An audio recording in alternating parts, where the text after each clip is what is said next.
રાજપીપળામાં કોરોના વોરિયર્સોને હવે આર્થિક રીતે નુકસાન થઈ રહ્યું છે. કોન્ટ્રાક્ટર દ્વારા પગાર નહીં આપવામાં આવતા આજે સિવિલ હોસ્પિટલના કર્મચારીઓ દ્વારા જિલ્લા કલેક્ટરને રજૂઆત કરવામાં આવી છે.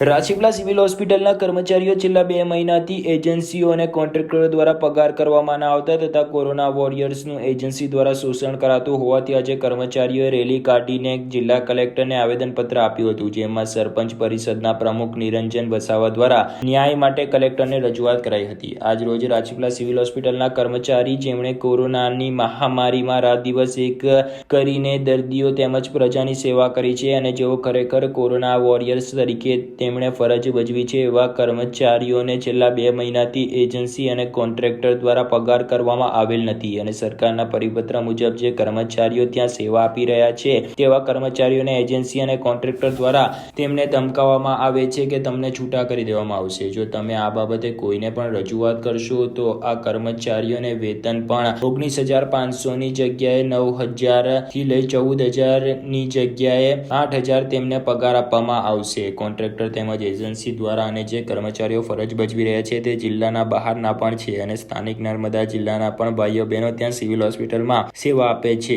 એમને વહેલી તકે પગાર થાય અને આવનારા દિવસોમાં સરકાર દ્વારા જે વેક્સિનેશન બહાર પાડવામાં આવી છે જેને આ તમામ કર્મચારીઓ આવનારા દિવસોમાં એ ગામે ગામે જઈને નાના બાળકો, ભાઈઓ બહેનો, વડીલોને વેક્સિનેશનની કામગીરી કરશે. ત્યારે આવા કોરોનાના કપડાકારમાં કોન્ટ્રાક્ટર અને એજન્સી દ્વારા કર્મચારીઓ જોડે જે ગેરવર્તન કરવામાં આવી રહ્યું છે એ ચલાવી લેવામાં નહીં આવે અને તાત્કાલિક ધોરણે તેનું સુખદ નિરાકરણ આવે તે બાબતે આજે નર્મદા જિલ્લા કલેક્ટરને રજૂઆત કરવામાં આવી હતી અને ચર્ચા કરતા કલેક્ટરે જણાવ્યું હતું કે આ જે કોરોનાની મહામારીના સમયે જે કર્મચારીઓ આપણા જિલ્લામાં સેવા આપી રહ્યા છે એમનું તાત્કાલિક ધોરણે નિરાકરણ લાવી અને કાયમી ધોરણે તેમની સમસ્યાનું નિરાકરણ આવે તે મુદ્દે આદેશ આપવામાં આવશે.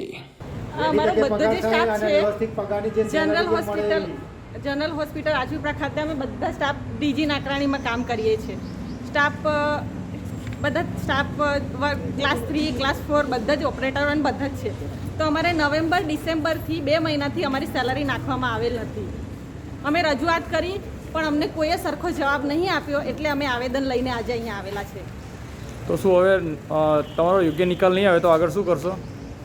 અમને સરે કલેક્ટર સાહેબે કીધેલું છે કે 2 દિવસમાં થઈ જશે બધું અને પાછું ના થાય તો તમે પાછા મને રજૂઆત કરી શકો છો એવું કહેવામાં આવેલું છે.